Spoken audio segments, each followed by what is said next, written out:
Electric Cafe.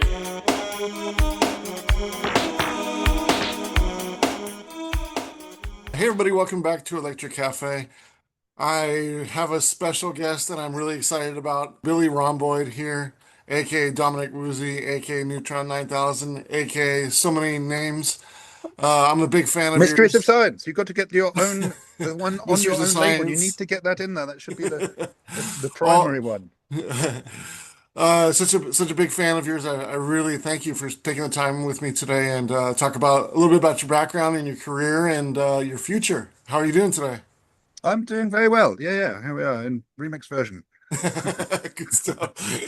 For those catching up, we started and then I had forgotten to hit record, so we went on about 20 minutes and probably missed a bit of good stuff, but hopefully we'll recapture I, that in the my parts memory will as get we back go. in. But yeah, I got we're gonna do 7 parts here, kind of going through your stages of your career from your childhood to your engineering to you getting signed at Profile Records to going to MFS and being part of the German trance scene, and then going into ambient versions of that, and then you leaving the music business and what you've been up to and what you're gonna be doing in the future, and we'll kind of get a chance to talk to you about all that. How's that sound? That sounds fantastic. Yeah, I'm really looking forward to it.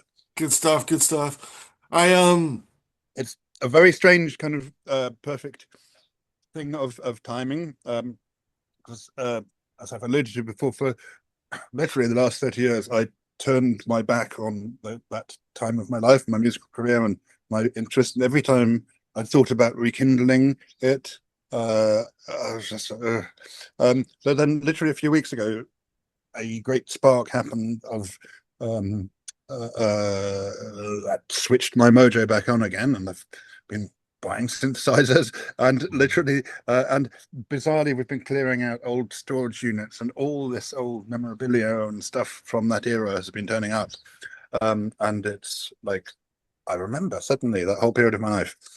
So yeah, this is good timing.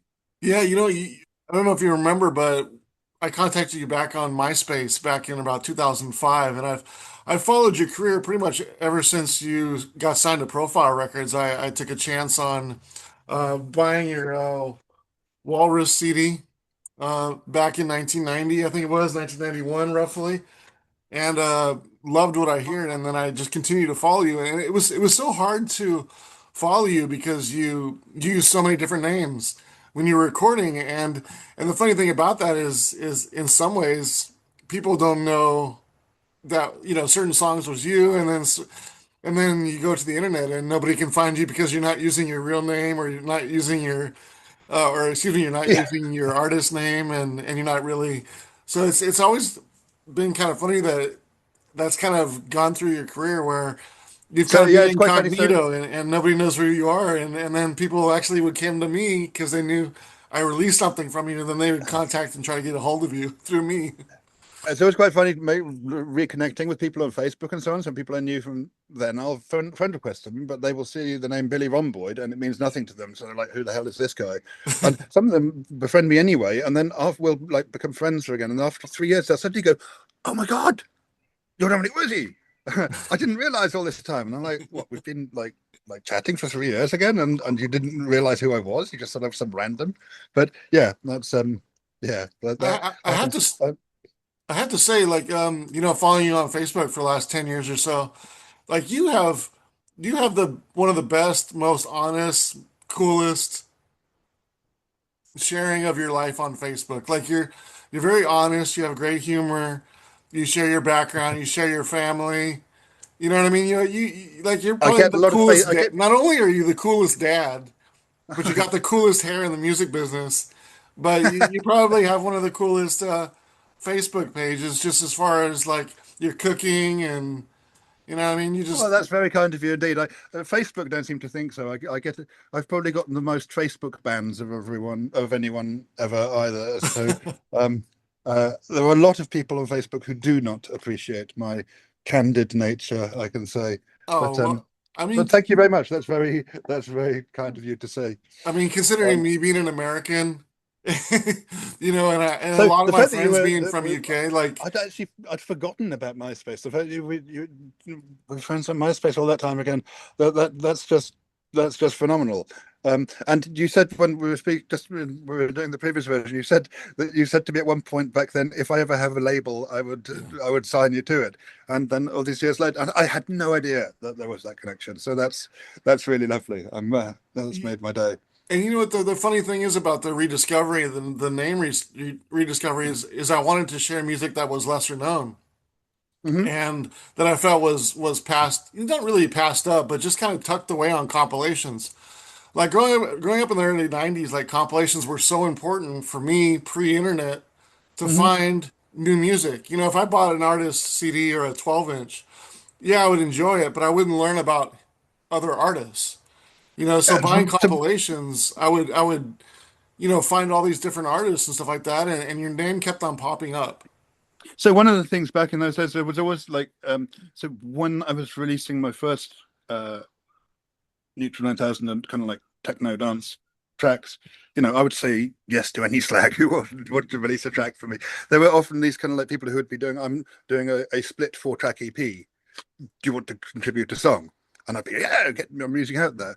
Um, and then I kind of like totally forget about these things. And now they keep turning up on YouTube. And I'm like, oh my God, I'd totally forgotten that song. There was DJ Moneypenny did what was her thing? The Brand X compilation.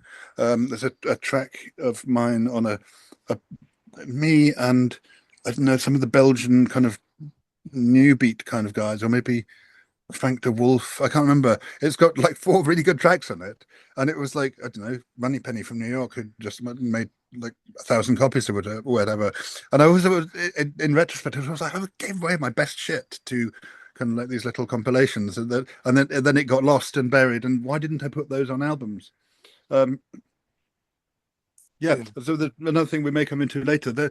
Back in those days, in '91, I had a really hardcore neutron but techno live set that I used to do.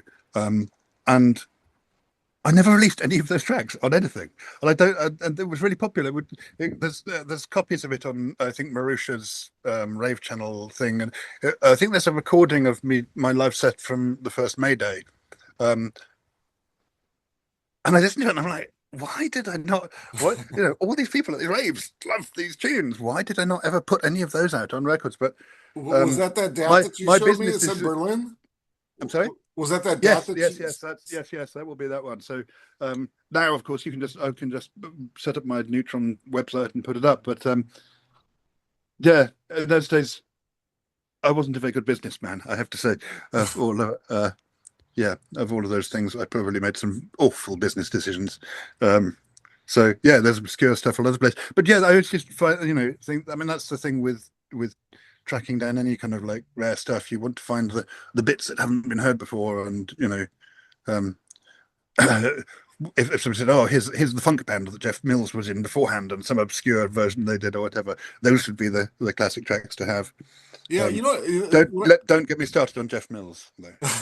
what's funny is when I listen to the Mysteries of Science stuff, which is my favorite stuff of yours, and it's funny that most of the Mysteries of Science stuff was your last work, and kind of no, we'll get into a little of your background, but your classical background, I didn't realize it, and now it makes total sense with the kind of music because I always felt like your Mysteries of Science stuff was like a new classical in a way, just more of an electronic, Okay, so just this is where we were in the end of when we stopped. So as a child, I grew up listening to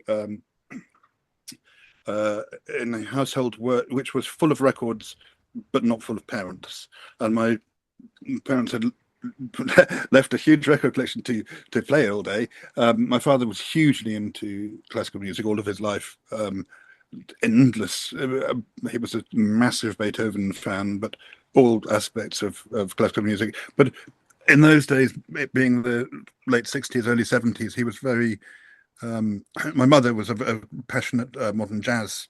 My mother actually played viola in an orchestra originally, but she was a passionate modern jazz fan and ran an underground modern jazz club in Cheltenham in the early 60s with her brother when she was a teenager and had like legendary like legendary names of jazz players. I'm not going to say, I can't think of offhand who. I'm not going to say Miles Davis played there, but it was kind of like a really big. It was like the jazz trésor, if you like.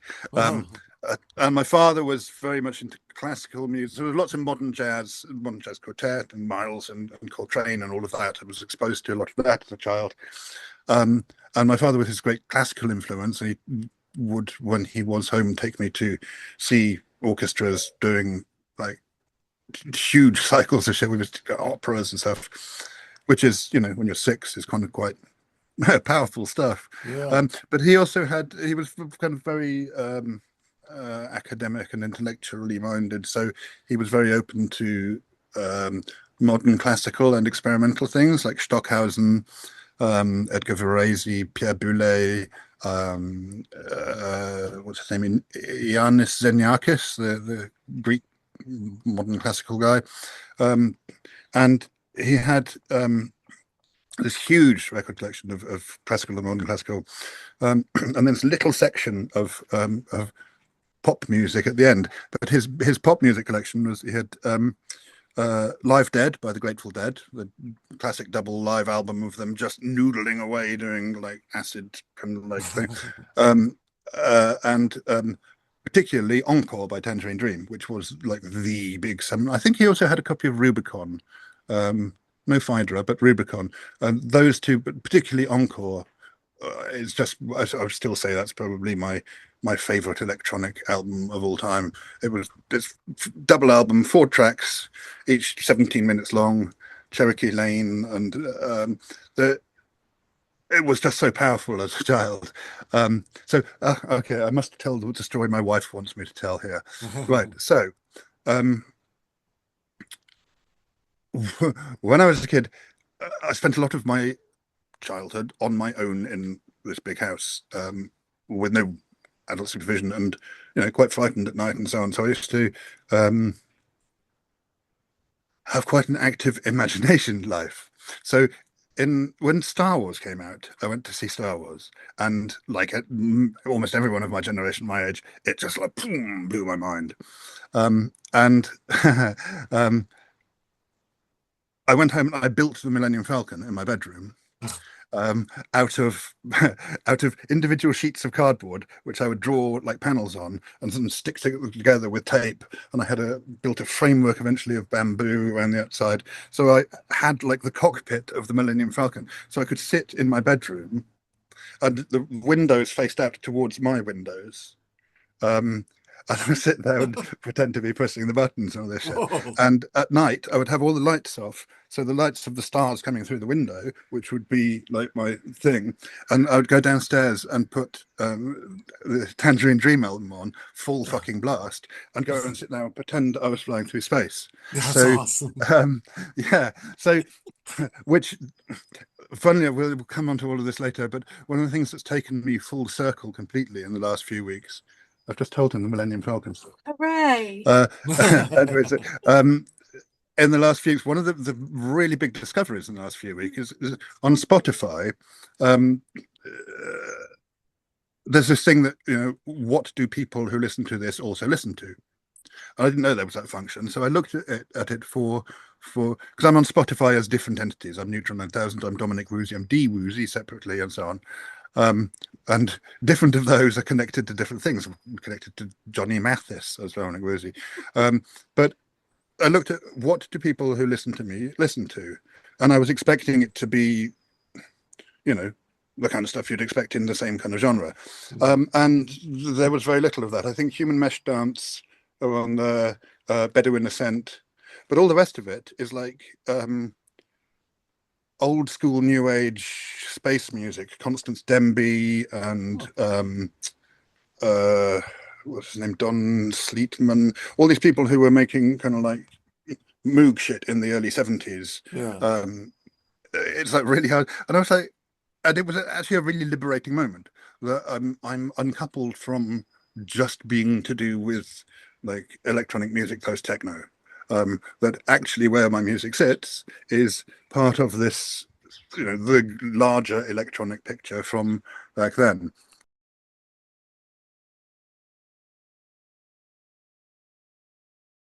So in the exciting time, while we were off, a delivery has arrived. So we'll have a little bit of, I think, a new piece of. Oh wow! The new neutron monolith. Oh yes, it is. Wow! Yeah, a new live synth controller. Oh, A that's little bit. awesome. Yeah, so there's a little bit of history and the unwrapping. So yeah, I remember what my train of thought was. So as a child, one of the things that I listened to also, so I have a hugely eclectic music taste. I love, Northern Soul to black metal to, but when I was growing up, there was always this fascination with that electronic sequency kind of sound, and Yeah. so I loved the Tangerine Dream records and things like that. And when I discovered Jean-Michel Jarre, obviously Equinox, it was like, oh my god, this is so fantastic. But there would be little bits in like mainstream records where I just go that little bit, like Yeah. classic the Who, that stabby Larry Organ thing from the intro of Baba O'Reilly, or Won't Get Fooled Again. I was just like, oh my god, just that bit. The rest of the song, fuck off. But like link those together, or Blinded by the Light, Manfred Mann. Yeah. And when I later when I got into and so Deep Purple, John Lord's kind of like fucking organ solos. There was like those bits of the song. I mean, I like the guitar riffs and so on as well, but those bits, if I could just have a record that just those bits. Later in the punk, so I liked punk music a lot. Some more than others. So I was a big fan of Crass, but I can't listen to that. I love the sleeves and the words, but the music was just oh fuck no. I loved the Stranglers. I absolutely loved the Stranglers. The first three Stranglers albums, Ratus and particularly Black and White. Dave Greenfield, so just like those swirling keyboards and so on. It was like that's the bit we want. Let's just do away with the other part, and we can have that. What's another good example? Oh god, what's that song by Magazine that has the great keyboard thing? Very, very early Simple Minds. Life in a Day by Simple Minds.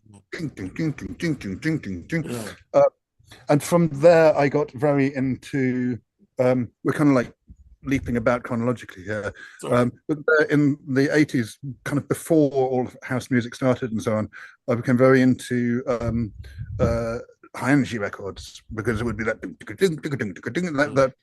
Bobby Orlando, all those kind of obviously Giorgio Moroder. But I used to, I mean, I originally started my DJing career playing in gay discos, so I just had a massive collection of Patrick Cowley and stuff. Yeah. And it was like, this is the sound of the future.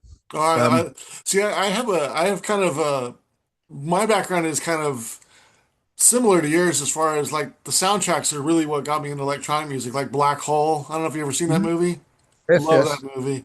But yeah, Star Wars, anything that had kind of like a big electronic score, Close Encounters of the Third Kind, stuff like that. Like, and then as I started to hear electronic music, and then of course, I was kind of a disco baby.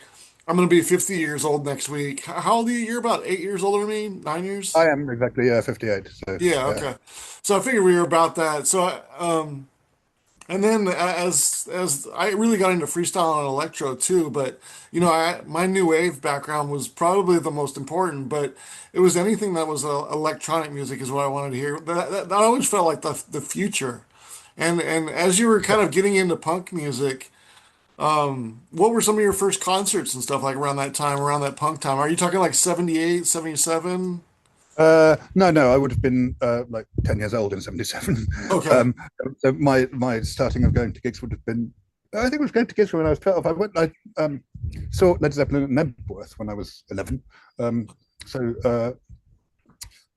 My first punk gigs would have been Susie and the Banshees, Wow.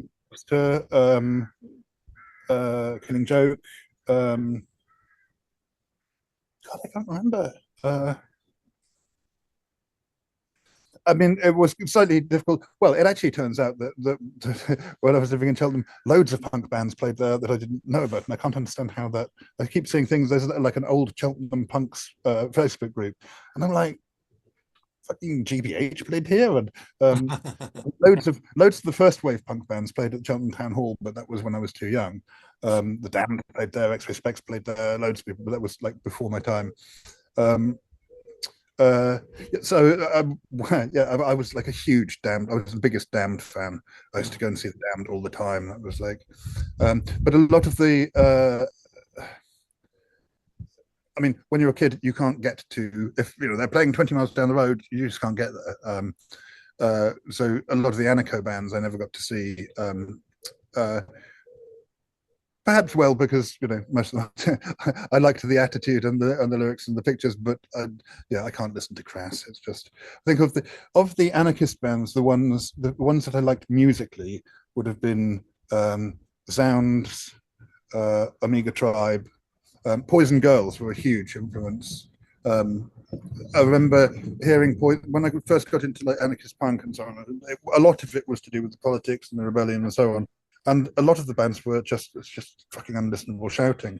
But then here's Poison Girls, and it's being fronted by a fat Jewish housewife who's like older than my mum, who's singing about feminism. And using kind of like and they kind of look like old hippies, and I was like, as a 14-year-old punk, that was like mind fucking. It was like, They actually had like a message, huh? yeah, yeah, and it was like a very different message to the one that you were getting from like most punk records. And it's funny because there's just been a book about Poison Girls come out, which I've been reading, and it's utterly fascinating. What like because again, a lot of those people in that time a lot of people in the first wave of punk had come out of the arse end of the hippie era, Hmm. and people who were a bit too late for hippie and were disillusioned by it, and then moved into punk. Just as we will discuss later, in the beginning of techno and house, certainly in London and in Berlin, a lot of the people who became the prime movers early on in that had been in the techno and the punk or new wave scene prior to that. So they were like coming out of that and moving into techno. There's always like a cross thing between, and that's where a lot of the interesting people were. So vice versa from Poison Girls, they previously had some, I don't know, kind of like free theatre group, but it was her and the guitarist from Poison Girls and Howard Devoto, who then went on to form the Buzzcocks and magazine, and a guy called, I'm going to say Richard Boone, who went on to be the Buzzcocks manager. And the idea of those before being hippies in 1974, and then going on to be so like spearheading in the punk movement. I just find stuff like that really, yeah, those things How, how amuse me greatly. how do you feel like you're like that early punk growing up through that and that being around that and having how do you think that kind of involved or influenced your persona or your decision Oh, making hugely, or just yeah. you as a person going forward? So yeah, that was the kind of the ruination of my life then. So I was kind of in my early teens, I was quite an angry young man, and this bizarre family kind of situation, and I became quite rebellious. So I'd been very much like fast tracked to academia and so on. And then so there's two funny stories. Well, the main one is I had a scholarship to go to a very good university, and the day before my exams, I just didn't turn up and went to London and joined a punk band. Um, and my father never forgave me for that. For the for the 45 years after that until his very deathbed, and that was like the end of our relationship. So that was point one with that, and oh damn it, there was going to be another one.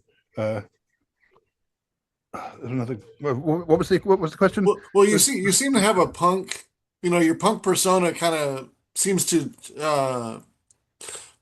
kind of influence your decisions throughout your career, I feel like. Um, And it kind of comes from Yeah. your early. Okay, so at that time, so it became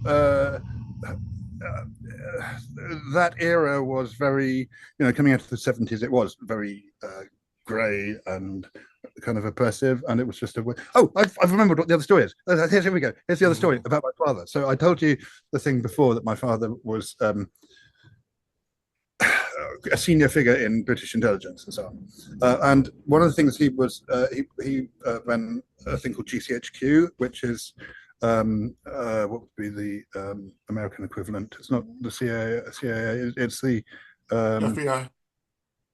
no, they can like monitor all the communications. Well, anyway, whatever. Yeah. Anyway, so they would in those days before the internet, how you got information about things is from the back of punk fanzines. You sent a stamped addressed envelope, and people would send you seditious literature and designs that were photocopied and all this kind of shit. And all these organizations had big mailing lists of people who they'd be sending stuff out to, and the government would. The more dangerous ones would be on the government's list, and they would intercept their mail, and they would be tapping their phone calls and so on. And then one day, someone came into my father's office, and it transpired that 3 of the top organizations that they were intercepting the mail of, his home address was on the mailing list, and that caused a very robust conversation that evening. Wow. Yeah, I must have been a difficult. See, most kids are getting like a bad report card, and here you're getting on the. So you were to the extreme. I got some bad report cards as well, but yeah. So yeah, I think. So I mean, I still consider myself a punk. I think what punk means to me is very much more the attitude rather than the fashion or even the musical style. I mean, I still consider my music to be punk. As mentioned before, I don't know, in the first taping, like a lot of the people in Berlin, DJ Tarnith was a punk before all of this took off. A lot of the people in the early Berlin scene had been in the punk movement. A lot of, even like people who were now promoters or label managers. Mark Reeder from MFS. He goes back to, he was at the very first Sex Pistols gig in 1976, and he's like was friends with Joy Division and New Order. That's where all his connection there comes. I mean, Okay. he was like part of that whole Manchester punk and new wave scene. Gudrun Gut from Malaria. A lot of the people in the Berlin techno scene in the early days had been movers and shakers. In Uwe Reinecker, I think you're friends with Uwe online. Yeah. Who he ran the IFA distribution company, which distributed most of the techno labels at the time. And yeah, Tarnith. But Tarnith, I still consider him to be a punk. I mean, it's got nothing to do with what we would call punk rock music now, but his attitude to how he makes music and how his music comes across, I think it is a punk. That's a punk attitude to me. I don't think punk it's got nothing to do with, sounding like Rancid. But I think a lot of the techno today is missing that punk attitude that you guys had, that you guys took to that kind of DIY kind of, Yeah, absolutely. And there was also, I think also in the early days, there was no expectation that it was going to have any commercial yeah, that was appeal. big. And that Yeah. wasn't the reason that you were doing it.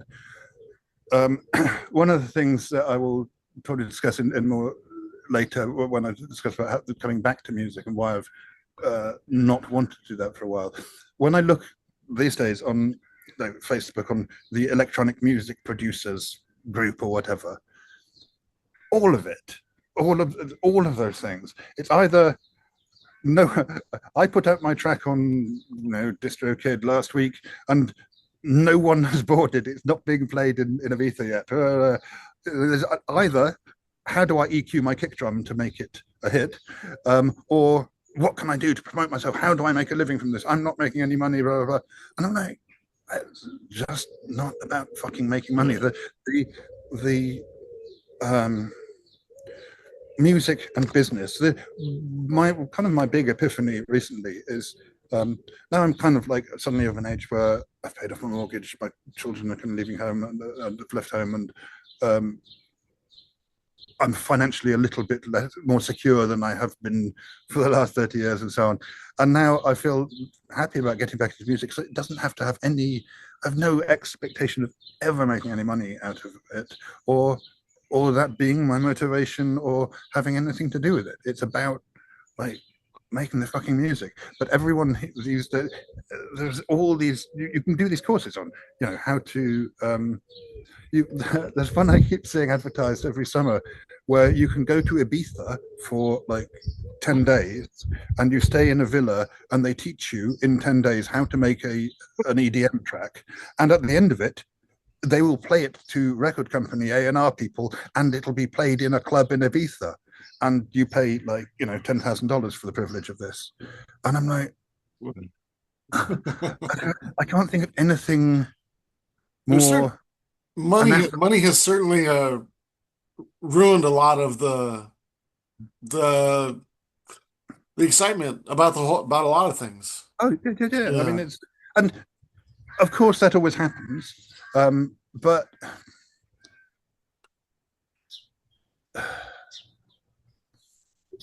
the essential kind of, this is why I was saying before when I was saying about the tape trading thing. Yeah.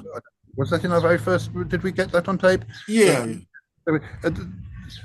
Back in those, when you look at the history of Metallica, I bet you Lars Ulrich would tell you that his absolutely most exciting time was when they were just doing the Kill 'Em All demos, and he was the biggest tape trader in America, and he was sending them out, and people were saying, "Oh my God, we love your band," and so on, because that's the bit where it becomes exciting. How many 100 million copies are we going to sell of the latest thing when you are huge? I can't imagine how boring it must be to be Metallica now. Fair play to them for keeping on doing it, but it's like there was a lot of is the non-money bit. I remember so the big exciting highlights of my career that I can remember, like moment, like an initial moment where I just felt, oh my God. There are a few, and they're kind of, so the day I got signed to Profile, I will when we talk about the Profile bit, there was the moment when the A&R man ran out and came back in with the guy, and they said, "We want to sign you," and I was like, "Oh!" It was that little moment then, because I changed from being like an unsigned person to being on a label. There were.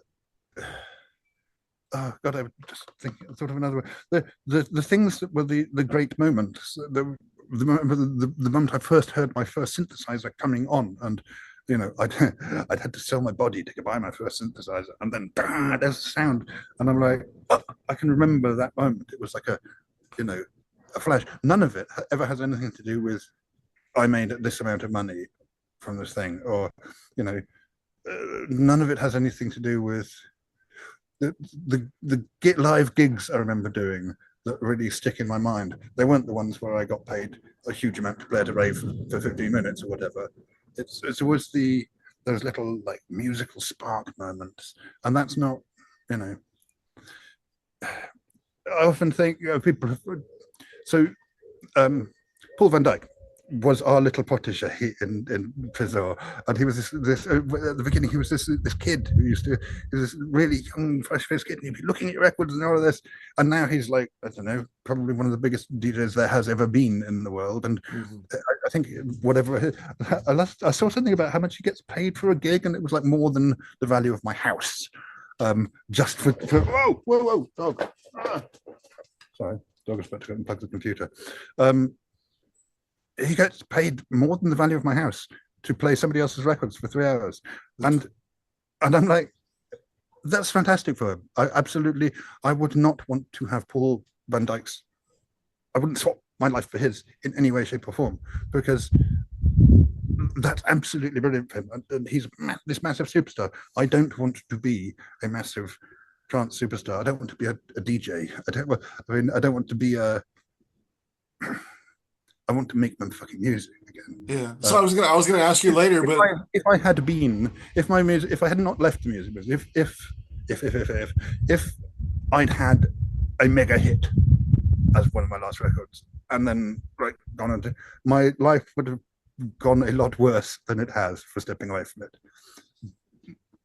Actual success in the music industry didn't bring out the best parts of my personality, and didn't enrich my life really in any way. And I'm so glad that I stepped away from that, and my love for music has come back kind of in spite of all of that. That's awesome. I was going to ask later, but I might as well ask it now because it seems like a perfect time. So you really don't have any regrets, and if you did have any regret at some time, it's kind of corrected itself because you see that success wouldn't have been the best thing for you in a long-term success, I should say, as far as Yeah, yeah, sales and absolutely. money. And yeah, so a lot of the uh, a lot of the things that contributed to my downfall in music. Well, I mean, at the end of the day, I'm also not as talented as most people. So as people who have become Paul Van Dyk is a fucking brilliant trance DJ, and he makes those like commercial trance tunes, and he's really, really, really good at it. I'm not nearly as good. I was a terrible DJ, and I don't have that that commercial melody ear that he has made him successful. I should say, oh, Sven Baith is much more successful as you do. Yeah, because Sven's like a really, really, not technically good DJ, but he is the best going out there trance techno DJ there has ever been. Jeff Mills is a fucking, I think he's an awful man and a cunt, but his technical ability to mix tunes is just, I'm just not in that league. It's not like I could have been a contender. I did quite well for the level of talent that I had or that I was prepared to do. A lot of those people get stuck in. You were so, even though, I mean, you were talking about a period of 6, 7 years where you evolved from acid house to bleep to There's a funny story about that. to But yeah, trance to ambient music in 6 years. So all the people you're talking about are still people doing the same thing. So in some ways, it couldn't have been you because you were already ahead of the times, or maybe even wouldn't say slightly behind the times because you were always ahead of the time. But I think they one couldn't of the pin things you down really, one of the and you things that didn't struck want to be pinned down. when I keep looking at when I find old records and so on, it occurred to me that no two records of mine, certainly as Neutron 9000, were no two consecutive records were remotely in the same style. So that's the very early The Passenger, for what it's worth. But then there were Cyber Sculpture and Greenhouse Effect and Cyber Sculpture came off that album. But the second single off that, Sentinel, went in a totally different direction. Then I can't remember, did the 9000 AD EP come out after that? So it went from this kind of like ambient house thing to bleep, and then into Walrus, where suddenly we're into like indie, indie crossover, and each and was there anything that came out between that and Lady Burning Sky? Oh yeah, Song for Jesus. Back with a vengeance. Song for Jesus. What a mistake that was. Nobody got the satire of that. Suddenly kind of like a. So my idea was we smoked a lot of weed that summer. So Song for Jesus was my kind of like take on like Melanie and like stuff from the 60s. I have a great love. I thought it was kind of the opposite because of House of God was a big track back then. Yes, of course. And that was sort of the opposite. People, I saw a lot of like Christians loved that record. It's really bizarre. Who didn't get any of the sense of the irony of the words. And then the Back with a Vengeance Kiora Girl, we're into hardcore techno now, and then Transplant, and each release was just like hadn't totally. So I didn't build a fan base based on this is a continuation. It was like, well, you bought that. What about this? Now we're doing reggae. Now we're doing pop reggae. Now we're doing hardcore techno. Now we're doing the bleep era was a mistake, but so there's a t-shirt. There was an Andy Weatherall t-shirt going on later, but Andy Weatherall sent back his copy of his white label copy of the 9000 AD EP, snapped in half, and wrote, just scrawled on it, "Devil music, bleep music is devil music and should be banned. Cunt." And he was right. He wrote that back to you, and you still have that record, or he wrote about Profile. He said so. Profile would send out the promo copies to DJs. gotcha. On the hope that they would then put them in their DJ charts in things and so on. And yeah, that was Weatherall's reply, which and yeah, I used to laugh about it with him in later years. But Andy Weatherall was consummately honest. I don't want to do music that is not my taste. That is because I could make money from it. So one of the, again, when I talk about the how I've come back to making music again, over the last few years, my wife has constantly said, "You should make music again," and I'm like, "I don't want to," and blah blah blah. But I do. I still write music in my head. I still write it down sometimes. But a few times I got, my laptop and got Logic on it, and download some sound packs and and this whole modern digital audio thing. And I'm like, oh, I could do all this from my computer. And I have a play and I go, oh, that sounds quite good. And within an hour, I've put together something that this really sounds quite good. And I think, this really sounds like everyone else. This really sounds like the demo that was on the thing, or it sounds like, oh, it sounds like Avicii. What I would, and I'd go, I can't make anything that sounds like me. With all these like digital, that aspect of that way of working, I can't make a thing that sounds like me. One thing I thought where I feel like I could pick your songs apart as far as like knowing it's you was the way you sequence. Right. Okay. So yeah. So this is one of the things particularly with the early, the later stuff, not so much, but so particularly Greenhouse Effect and so on. So Greenhouse Effect, this goes back to when I was making high energy records. I only used analog step time sequences. Yeah. And Okay. literally are programming in, it's like programming a drum machine rather than Exactly. and one of the things that has occurred to me just in the last week, that why that style of making music and the modern style of music, where they differ, and how my way of working isn't that, is because it becomes a visual thing now. So if you've got your Ableton or whatever it is up and you press play and you sit and everyone's like looking at the screen and the track is going and you can see all the things and everyone has playback watching the screen. Whereas back in the day, you'd go to a recording studio. But when we talk about my recording studio thing, my instrument is the studio. But you'd go into the studio, you'd record your synthesizers onto the tape, or you'd record the band onto the tape, and then you'd hit play for playback, and you're not looking at anything. You're all sitting there between the speakers, listening, or you've got your eyes closed, or if you look at film of Stevie Wonder's not a good example. He's not going to be looking at it. The Rolling Stones or Jean-Michel Jarre or whatever, listening to playback in the studio. They're all like sitting around listening. If you look at anyone now, they're sitting looking at the song developing on a screen. And it's some people are visually brained, some people are, it's a totally different thing. I program it on a sequencer. After it goes, we're not looking at that. We're not looking at anything. I think that fundamentally alters how you think about music. Yeah, I feel like a lot of producers these days they produce in blocks. Mm-hmm. Where I feel like our generation they produced in. You would make things evolve. You would sequence something and you liked it, and then you would add something to it. Where it feels like now people piece sounds that they like together, and there's no flow. And There's good sounds, but there's no flow. You've got this million voices available and all this.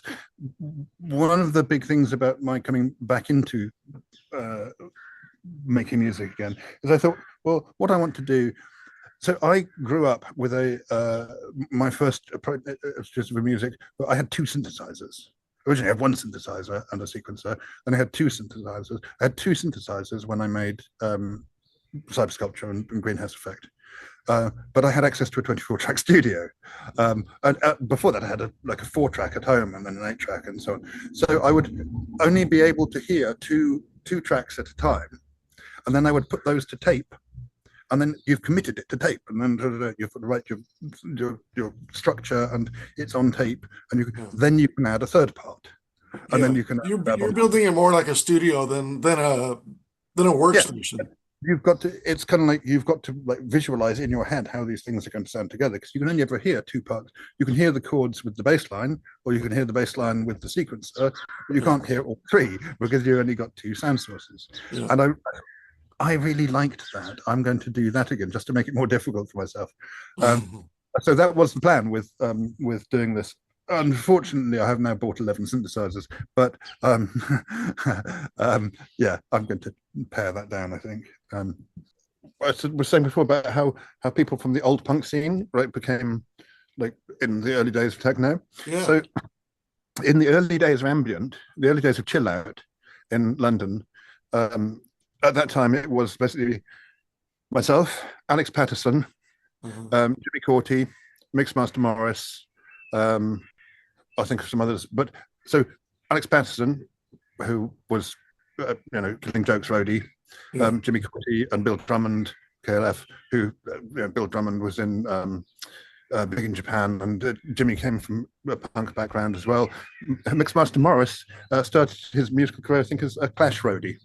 It's like all these people. I think Merv Poplar from Meat Static was an old punk as well. Originally, I was a guitarist in punk bands and so on and so forth, and was always passionate about equipment.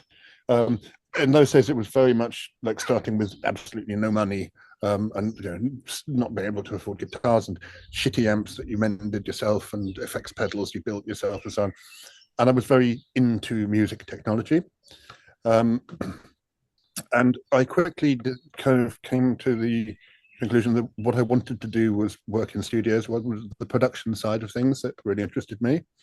So I had my own little home studio with a 4-track tape machine, and would build effects and this kind of thing. An 8-track reel-to-reel machine after that. That was probably a bit later. But yeah, I really wanted to work in a recording studio and become a record producer. So this is well before. This is in the early mid 80s, and my I used to obsessively read record covers for what equipment people had used, and which studios it was recorded at, and who the engineers were, and so on. I was just like a real nerd on all that kind of shit. And would quite often, a lot of the time, I would follow the work of producers almost as much as artists. But getting a job in a recording studio was very, very difficult in those days. It was, the route in was you became like a T-boy, and then a tape operator, and then assistant engineer, and so on. So when I found myself out of school and playing in punk bands, I thought I want to get a job in the studio. So there was a thing in those days: if you were unemployed, you could go to the job centre, and they would pay for you. You could write letters from there and have them photocopied and so on, and they would pay the postage. They would pay all of the stationery costs and so on. So I went and I had a directory of every recording studio in the United Kingdom. And there were 1,800 working studios, and I wrote a letter to every single one of them. You're like 16, 17 now, or 15? Probably maybe 18 at this point. 18, okay. And they were like, every day I'd go, people would be writing a letter to the local, factory or whatever, can I get a job? And I'd be like, okay, here's 200 letters I've done today. Every day I'd be doing another 200 letters, and sent out 1,800 letters and got zero response. Zero. So I went back and did it again. And I think it was on the third time round that people just started giving me, because it was, if they didn't have any, you just got no response. And then I interviewed at a couple of studios in London, one of which was actually Sleazy from Coil and Topping Gristle. Very lucky that I didn't get that job. So I finally got a job as a T-boy in a studio called Riverside Recordings, which was then owned by a record label called Sonnet, which is a Swedish record label, London office, and they have a huge catalogue of classic blues artists and Doug Sarm and people like that. But they were also the publishers of Mute. So they had all the publishing of Depeche, obviously, and Yazoo and so on, and then Rhythm King. Later on, when I was working there, Rhythm King became part of that, and they did the distribution for Rhythm King as well. So yeah, we'll get onto that chronologically. Remind me if we slip on that. So I started there as a T-boy, and then tape operator, and your job was just to set up the machine every day and clean the desk and all this. It was really, but I would just sit and watch producers all day. It was a really good way of learning how a studio works. I remember the first album that was done when I started working. I think it was like hang on, Carl, going past. I think it was the Doug Sarm Quintet. Doug Sarm, who did "She's About a Mover," like Tex, that kind of like Tex-Mex kind of like thing from the '60s, and it's live, obviously. And the producer, I just remember on the first day, all he did was EQ the hi-hat of the bass of the drum kit on this track. And it was just and I was like, this is fucking, I can't hear any difference what he's doing. And it was like meticulous old school studio engineering. So you were learning the microphone techniques, and you started doing that. Yeah, but compressors, I mean, but this was how like old school. After a couple of years of doing that and working my way up to being able to be allowed to put the microphone by the bass drum, this was then like I guess 85, 86, which was when kind of electronic-y things were first kind of coming into studio play. Oh, hang on, I think we've got a delivery. Hi there. Oh, it's 26, yeah? Yes, 26. Thank you very much indeed. Cheers, mate. Have a nice day. Thank you. A 303 clone turns up while we're here. That's awesome. Yeah. I am live with you with Dominic Woosey as he gets the mail and gets a new toy. That's awesome. Not that I'm ever going to do any 303 tracks, but I just had to anyway. So it's just at the time when like sequencers and the new-ish technology is coming in. As I said, the early days of Yazoo and Depeche and all of this. So sequencing to tape has suddenly become a thing. And you would have on a 24-track tape, the time code is on the one track, and then from that time code you could sync that to early MIDI sequences. But all these old school producers who I was working with, when I worked with oh god, what's his name, Vic Mail, who produced Motorhead and Girl School and all these people. I was working with people I worked with at that time, Steve Hackett, Steve Howe, all those old kind of like prog rock and so on, Don Airey, Bonnie Tyler. I have a Me Too story about Bonnie Tyler. The Chieftains, the Dubliners, I don't know, I'll think Elaine Page, Murray Head. I mean, like, but it was all like recording, old school kind of thing. And all these guys the producers I was working with, who I was working for, they'd all come up through the 60s and were like total sound guys. But all this new technology shit, they were like, what is this? We don't know about that. And then it was like, oh, but the kid does. I remember we had a Linn drum in the studio, which we would trigger bass drums off sometimes. And they were like, we're not going to even fucking start with this, but the kid will learn this. And I'm like, okay. So I advanced quite quickly because I was, that was what I was into, sequencers and stuff. And they would buy all this expensive equipment, and I would go, I'll learn how to program it. I learned how to program the first Fairlight, which made me like really popular when they brought Fairlights in and so on. That's how I got ahead, because suddenly it was like, oh, that kid, he can do all those bits. So I started getting used on sessions because I could be the interface to that. And then, so I think my first job, I earned £60 a week. And the room I rented in London was £50 a week. So I had £10 a week to live on. And of course my food was at the studio, so and that was fine. I was prepared for this. But you don't have a lot of money to buy equipment.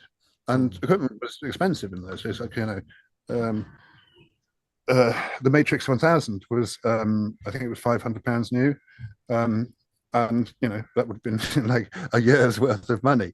But the thing I figured was that in the studio, on every session, we'd be hiring equipment in, and there were certain bits of equipment that we would hire in every time, and we're paying £10 a day on this thing, and we've got it for 30 days, and it gets billed to the client and so on. So I hit upon an idea. The guy who was the studio maintenance engineer, freelance guy, he could buy equipment and get it at wholesale prices. So I would buy, if I knew a session was coming in and we were going to use, the SPX90, I bought my first SPX90 multi-effects processor. Again, let's say for the sake of argument, it was 500 quid. I would buy it at the beginning of the session, get the guy to bring it in.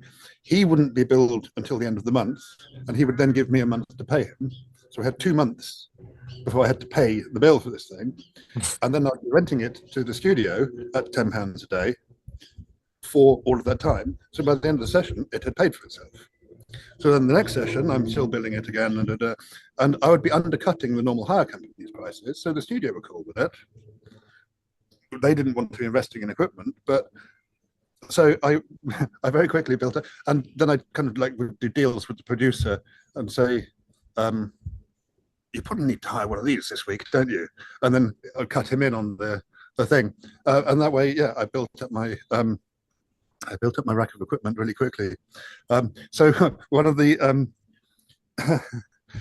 funny stories about this, if you look on, I think it's on Lady Burning Sky at the equipment list, one of the items of equipment on there is the MXR embezzler, and that was our code word for with just a piece of equipment that was made up just to put it on the hire bill. I kind of experienced that too in school. I had one headmaster that I was teaching where I learned on a quadraphonics console. Mm-hmm. And then the other engineer that was teaching school was teaching us the very early Pro Tools. And it was like version 3.1, like it was 1996. So they were sort of against each other as they were teaching us. One was, wanted to show us the future, one wanted to show us the past and what they knew. And was that also sort of mirroring the style changes as well? Because you're talking to people that are into prog rock and you're kind of getting into like acid house and sort of. So there was a lot of hostility towards digital recording at the time. I remember the first time we had a DAT machine or whatever. It must have been before DAT machines. But yeah, the whole thing. That analog sounds warm and it's real and so on, and that's what all the 60s guys have grown up on. They've been listening to the digital thing, it's so pure, and they're like, it's brittle, it's brittle and too clean and all this kind of thing. There used to be a huge thing against samplers. When sampling came in, I remember there's a story about, I can't remember which session drummer it was. There was one of the other great things, of course, working in the studios, I've got to record so many of the great session musicians, Pino Palladino and people like this. There would be I can't think of the name of a single one off the top of my head now, but like classic all-time people who've played on like hundreds and hundreds and hundreds of records, and they've just been brought in for the session. But you get to actually record these virtuosos. It really elevated my just my understanding of the game of how music is done, I guess. Have you ever sat down and wrote down all the people that you got a chance to meet and learn and stuff? Because you're not getting credits for those, but you're kind of involved with it, so you're not getting the full credits that would be listed on a record or anything like that. But you're that whole credits. I mean, we'll come into that. My my absence from the history books of all sorts of things. I bought a book the other day, David Toop's History of Sound or something of whatever, and there was some other book about the definitive history of ambient, and I'm never in these fucking books. It's funny. It's quite funny. A couple of them mentioned records that I actually made for someone else, and they'll just mention the artist and not me. And you know, for a while I used to be a bit like, oh, why aren't I mentioned in like the history of Tresor? I'm not really like featured in that yet. I was when I in '91 one of the DJs there for a long time. We'll come into that, and I'm not in the book. And I'm like, there was a time when I was like, but you know, I just so don't care. And you know, I don't go by my own name anymore. I don't. My interest in being credited for things. You know, I was in the studio with Elton John, George Michael. I have those memories, and I don't need the world to know that I was there. Well, it's interesting though, for that's for the people like me, the fans of yours. Oh, yes. So, but that's where it comes out in things like this. But my contribution to the things I did for George Michael was just like so fucking minuscule. George Michael, one of the easiest people in the world. You go in and set up the microphone, and while you were setting up the microphone, he would come and stand by it and open his mouth and sing, and that sound that was coming out of his mouth is the sound you hear on the record. There's no, not only is there no auto tune, there was no fucking around with compressors or trying to get a good sound for him. He's a pure singer, right? It was just like, as long as you've got the microphone in front of him, it'll be fucking okay. Yeah. There's another story about that actually with Brian May from Queen, who I have some enmity with, but his famous guitar sound, that like guitar he has that he made out of his fireplace or whatever shit, and all Queen records, he has it's a very famous in studio terms, the Brian May guitar tone. And when we knew that he was coming in, me and the other engineer spent all weekend in the studio trying to get that guitar tone. Can we match that? Actually, that guitarist, Ben Matthews, he's the lead guitarist of Thunder, the rock band, has been for many years. Anyway, we digress. So we spent the whole weekend and compressors and this kind of that, and we're like, that kind of sounds like it, but it's not quite. Monday morning, in comes Brian May's roadie, Jed. He's a lovely guy, a big red-headed Irishman, a hot air balloon. And he brings the Vox AC30 amp that Brian May has always used and puts it in the studio. We turn it on, and there's a chalk mark on the front of the speaker. And he then opens a little box where he's got the SM58, the shitty old SM58, the microphone. And you put that against the chalk mark and plug it in. And that just was DI'd into the desk. And then Brian May came in and opened the case, and out came the original red guitar. He plugged it in, we pushed the fader up, and ding, there's the Brian May guitar sound. Like, did you get it's like, oh, okay. Easy. Did you get a chance to work with any of your punk heroes in those times, or like it was a little bit later after punk? But did you get a chance to work with any of your more underground idols?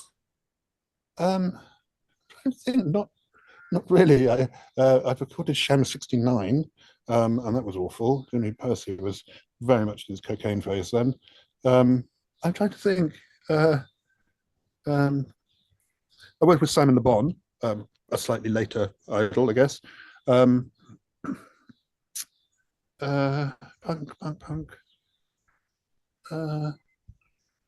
No, I don't think so. No. A very good story, though, actually, which coincides with these two, though. On the so it's a weird thing. After I'd been working in studios for a while, that thing of being like starstruck by famous people kind of goes away because it's your job, and it's Elton John or it's George Michael. You're a little bit, this is a famous person, but it's what you're just doing it professionally. So I don't know. And it was on the session where George Michael and Elton John were in the studio, and I'd had to go down to the town to get something. I was walking along Chiswick High Road.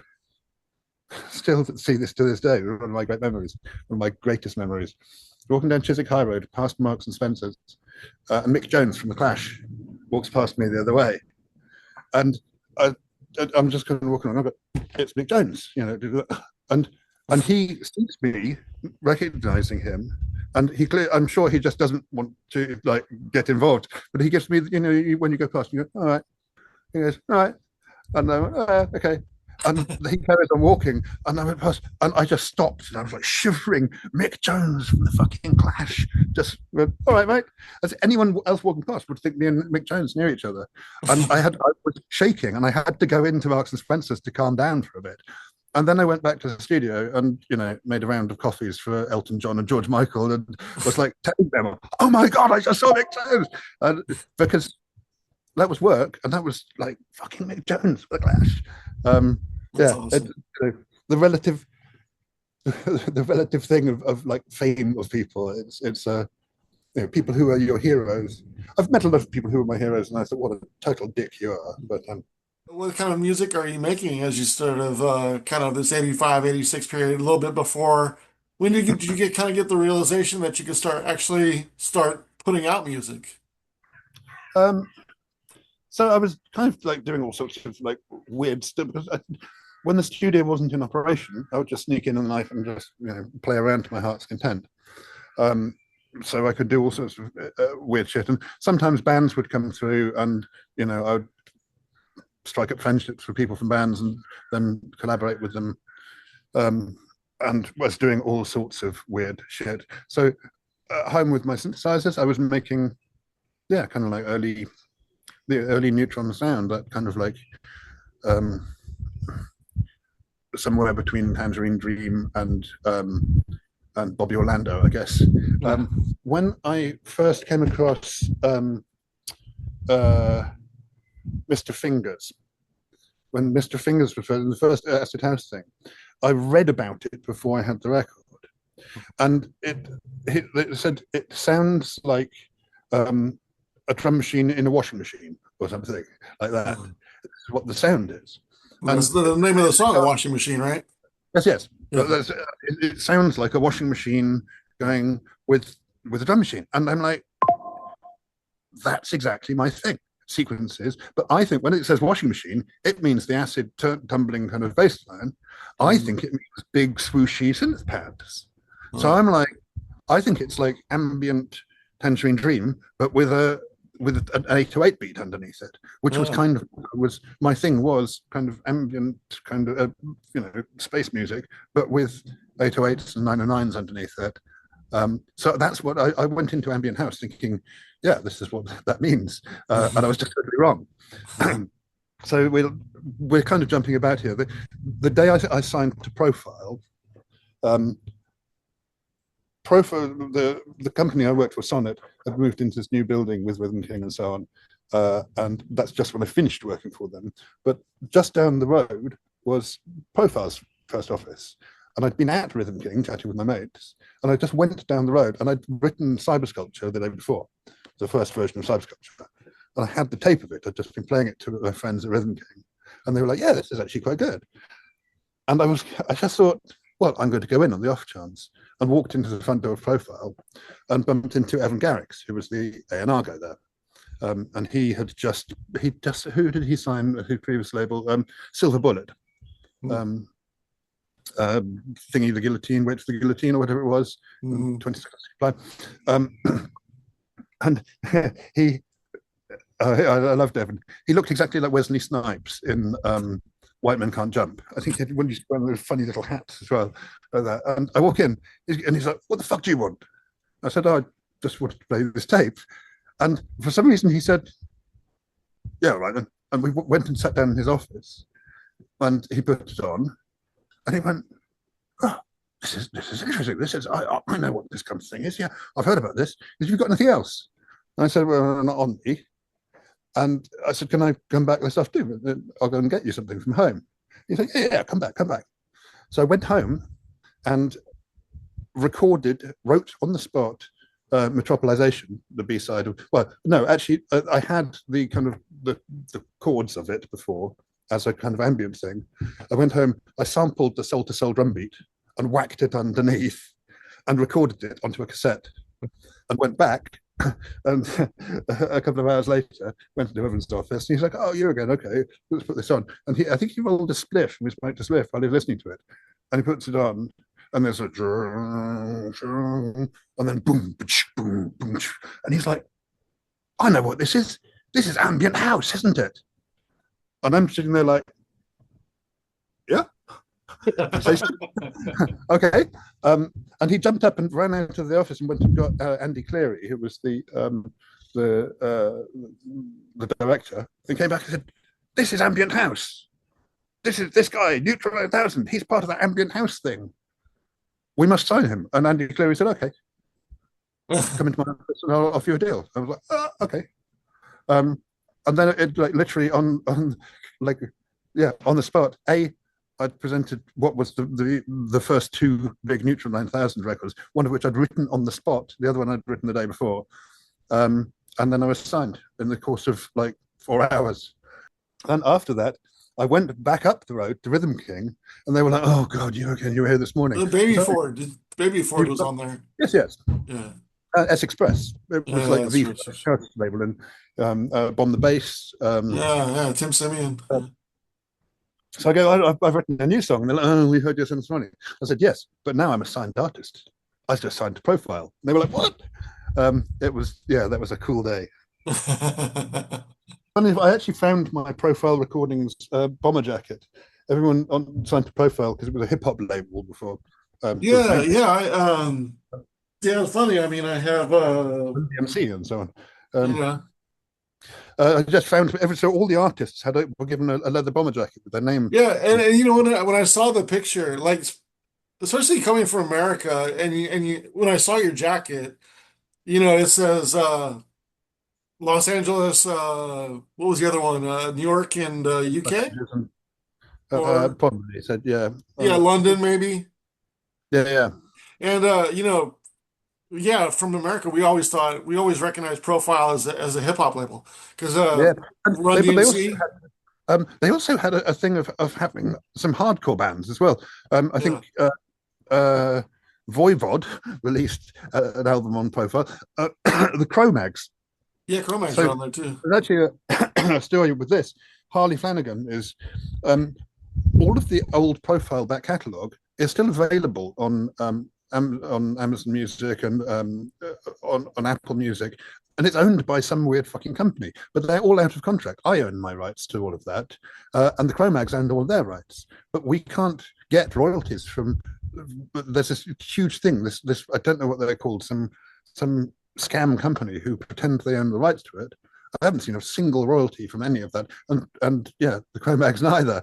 Yeah, So yeah, I mean we knew them as a hip hop label in America. Yeah, because they had Rob Bass and DJ Z yeah, Rock and Run yeah, DMC, and yeah, so it's funny that you were on there, and that was kind of the time for like the 88, 89. I can think of like Tom's Diner, Susan's in Vega, DNA. yeah. So people were starting to look for those kind of like those enigma They cost bands, everything. Yeah. around like 89, 90, and you kind of fit in there. What do you remember about this specifically? Okay, I can tell you what I've. We only got 2 minutes left on this one, but I'll tell Okay. you on the next call what I remember about that. But if you just look at that sleeve again, this was one of my very first self-sabotaging thing. The night before the photo shoot for my album cover, the night before, and I had really beautiful long hair. Um, I I took acid and shaved to the sides of my head. Really badly. So there was like all like scabby blood things and so on. And I went and I've just got this like um, it looks like a cow was shat on top of my head. So they had to. That was what it was meant to be a proper picture of me, but my hair was just so badly done. I had all these scabs and bleeding on the side of my head because I'd been tripping. Literally the night before my first album's photo shoot. So Oh, that's a classic self-sabotagey thing. man, I can't tell you how much Butterfly Holocaust, and I know we'll probably touch on in just a second about the Pulse Width and Aphex Twin. Oh yeah, Uh, that's a funny story. but man, it's such an amazing track, and it was, and for the longest time, I didn't. put the two and two together with the pulse width with the Aphex Twin. I didn't until you mentioned it on a recent I video. didn't know until about 2 months ago when my daughter told me about it. She was like, did that track that Aphex Twin sampled from you? And I was like, what? What are you talking about? To be fair, apart from there's the fact that he's also taken my bass line, which nobody talks about, but the sample, the way he has taken it has nothing to do with my record. It's so flipped and extended. You cannot. If you'd played Pulse Width to me, I would not have thought, oh, that's my sound. I can think I know other records that have sampled my work where it's fucking glaringly obvious, but I don't think there's any. I don't think there's any kind of like oral connection there, apart from the fact he's taken the bass line as well. But